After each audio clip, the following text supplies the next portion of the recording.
NDA सरकारच्या तिसऱ्या कार्यकाळातील मंत्रिमंडळ फेरबदलाबाबत राजकीय वर्तुळात आता चर्चांना उधाण आलंय।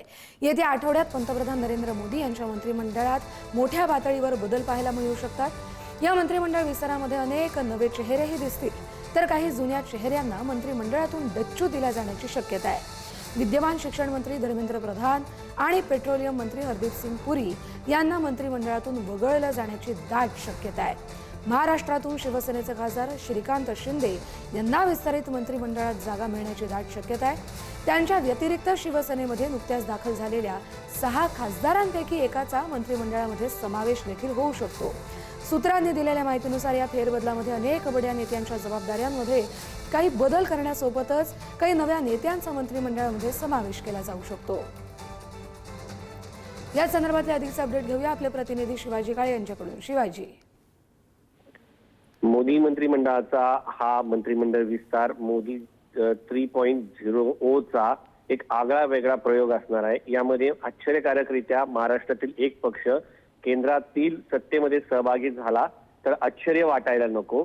त्यानंतर जर आपण पाहिलं तर महाराष्ट्राच्या वाट्याला पहिल्यांदाच मोदी सरकारमध्ये मोठ्या प्रमाणात मंत्रिपदे येतील।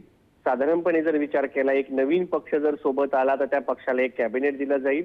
अजित पवार यांच्या पक्षाला एक कॅबिनेट, 2 म्हणजे प्रफुल्ल पटेल यांना, तिसरं म्हणजे 2 सध्याचे कॅबिनेट आपल्याकडे आहेत आणि एक नव्यानं पक्ष जर सध्या जोडला गेला तर साधारणपणे 5 कॅबिनेट होतील। कारण श्रीकांत शिंदे नव्याच्या पक्षातील एक कॅबिनेट, त्यानंतर नितीन गडकरी, पियुष गोयल आणि सगळ्यात महत्वाचं प्रफुल्ल पटेल, असे 5 कॅबिनेट महाराष्ट्राच्या वाट्याला येणार आहे।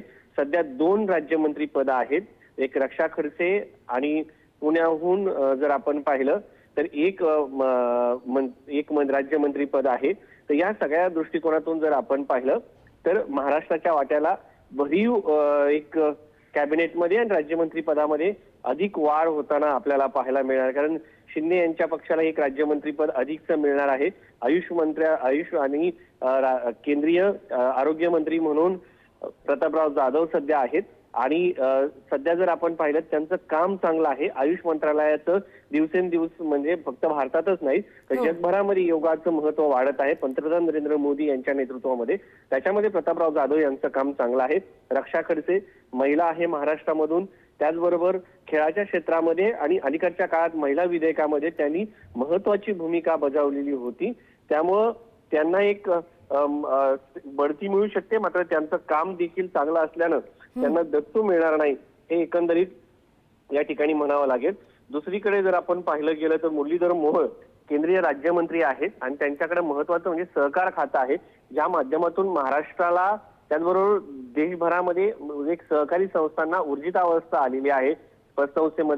पतसंस्थेच्या कायद्यामध्ये झालेले बदल, त्याचबरोबर ऊसासारख्या प्रश्नावरती, सहकारी साखर कारखान्यावरती जे जीएसटी होता तो कमी करण्यामध्ये केंद्रीय गृहमंत्री अमित शहा आणि राज्याचे मुख्यमंत्री देवेंद्र फडणवीस यांचे विश्वासू म्हणून त्यांच्याकडे पाहिलं जातं। नुकत्याच झालेल्या पुणे महानगरपालिकेच्या निवडणुकांमध्ये त्यांनी एक हाती विजय मिळवण्यामध्ये स्वतःचा मोठा वाटा होता। त्यामध्ये राज्याचे मुख्यमंत्री देवेंद्र फडणवीस यांच्या नेतृत्वामध्ये काम करताना एक विश्वासू म्हणून त्यांच्याकडे पाहिलं जातं। त्यामुळे त्यांना बढती मिळू शकते। त्यांचं नाव जे आहे, कुणाला डच्चू मिळतो आणि कुणाला नव्यानं स्थान मिळतं याकडे आता सगळ्यांच्याच नजरा लागलेल्या आहेत। धन्यवाद शिवाजी दिलेल्या माहितीसाठी।